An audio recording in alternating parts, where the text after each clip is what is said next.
غور طلب ریڈیو سامعین کرام السلام علیکم۔ غور طلب ریڈیو کے یوٹیوب چینل پر خوش آمدید، جی آیا نو، مرحبا، ویلکم۔ اس چینل پر آپ کو سننے کو ملیں گی اسلامی واقعات و معلومات، سبق آموز کہانیاں اور بہت کچھ۔ برائے کرم اپنے اس چینل کو سبسکرائب کریں، ویڈیوز کو پسند آنے پر لائک کریں اور اپنے پیاروں سے شیئر کریں۔ اپنی قیمتی رائے کمنٹس میں ضرور لکھیں۔ شکریہ۔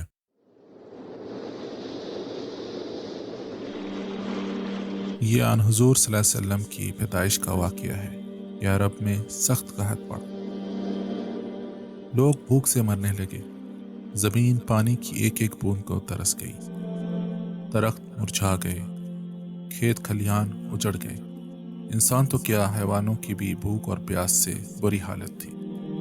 بنو سعد کا قبیلہ مکہ معظمہ سے کئی فرلاں کے فاصلے پر ایک جنگل کے قریب آباد تھا۔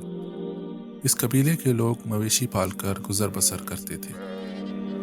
جب قحط پڑا تو بنو سعد کا قبیلہ ہی سب سے زیادہ متاثر ہوا، کیونکہ جب بارش نہ ہوئی تو کھیت سوکھ گئے، فصلیں برباد ہو گئیں، انسانوں اور حیوانوں کو خوراک نہ ملی اور یوں جاندار بھوک سے مرنے لگے۔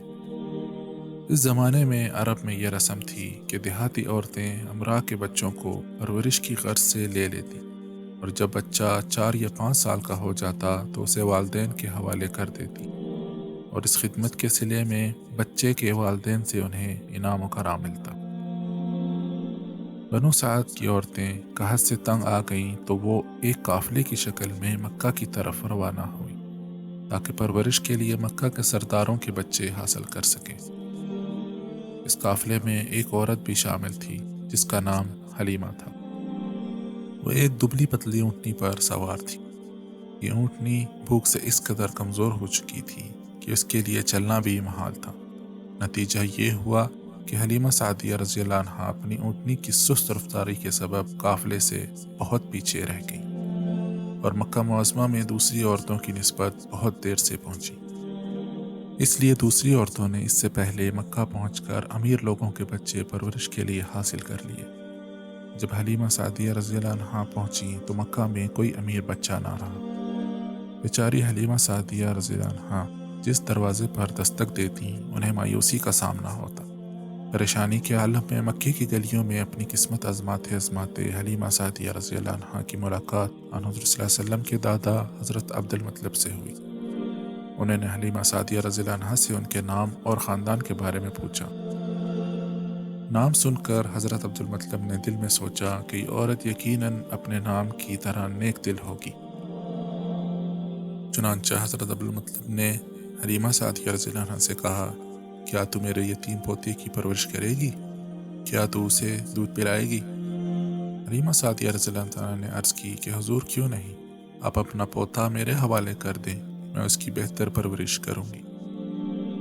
حضرت عبد المطلب بڑے خوش ہوئے، کیونکہ انہوں نے اس سے پہلے کئی عورتوں کو اپنے پوتے کی پرورش کی ذمہ داری سونپنی چاہی تو انہوں نے اس خیال سے صاف انکار کر دیا کہ بچہ یتیم ہے، شاید انہیں ان کی خدمات کا صحیح معاوضہ نہ ملے۔ چنانچہ عبد المطلب حلیمہ سعدیہ رضی اللہ عنہ کو اپنے گھر لے گئے اور ایک بہت خوبصورت بچے کو جو اس وقت پنگوڑے میں سو رہا تھا پرورش کی غرض سے حلیمہ سعدیہ رضی اللہ عنہ کے حوالے کر دیا۔ جب حلیمہ سعدیہ رضی اللہ عنہا اس بچے کو لینے کے لیے آگے بڑھیں تو انہیں محسوس ہوا جیسے اچانک کمرے میں ایک نور سا پھیل گیا۔ وہ بچے کی خوبصورتی دیکھ کر دنگ رہ گئی۔ حلیمہ سعدیہ رضی اللہ عنہا نے جیسے ہی بچے کو گود میں اٹھایا تو اس نے مسکرا کر آنکھیں کھول دی۔ حلیمہ سعدیہ رضی اللہ عنہا نے بچے کی پیشانی پر پیار کیا اور سینے سے لگا لیا۔ پھر وہ اس بچے کو ساتھ لے کر اپنے قبیلے لوٹ آئیں۔ حلیمہ سعدیہ رضی اللہ عنہا جان چکی تھیں کہ یہ کوئی عام بچہ نہیں بلکہ اس میں کوئی خاص بات ہے۔ چنانچہ انہوں نے اس بات کی ذرا بھی پرواہ نہ کی کہ بچہ یتیم ہے اور اس کی پرورش کا مناسب معاوضہ نہیں ملے گا۔ جب حلیمہ سعدیہ رضی اللہ عنہا اس بچے کو لے کر اپنے گھر پہنچی تو ان کے شوہر اس بات پر سخت ناراض ہوئے کہ حلیمہ سعدیہ رضی اللہ عنہا ایک یتیم بچے کو لے کر کیوں آئی ہیں۔ لیکن حلیمہ سعدیہ رضی اللہ عنہا نے اپنے شوہر کو بتایا یہ کوئی عام بچہ نہیں ہے، اتنے میں دودھ دوہنے کا وقت ہو گیا۔ حلیمہ سعدیہ رضی اللہ عنہا جانتی تھیں کہ ان کی اونٹنی بہت کمزور ہے اور بھوک کی وجہ سے اب اتنا دودھ بھی نہیں دیتی کہ اس کے بچوں کا گزارا ہو سکے۔ لیکن اس دن حلیمہ سعدیہ رضی اللہ عنہا نے اونٹنی کا دودھ دھونا شروع کیا تو حیران رہ گئی کہ اونٹنی کے تھن دودھ سے بھرے ہوئے ہیں، اور اتنا دودھ ہے کہ برتن بھر گئے، اور دودھ ہے کہ پھر بھی ختم نہیں ہو رہا۔ حلیمہ سعدیہ رضی اللہ عنہا کے شوہر نے جب یہ معجزہ دیکھا تو بے اختیار کہنے لگے، حلیمہ تو سچ کہتی تھی کہ یہ کوئی عام بچہ نہیں بلکہ یہ بڑی برکتوں والا بچہ ہے۔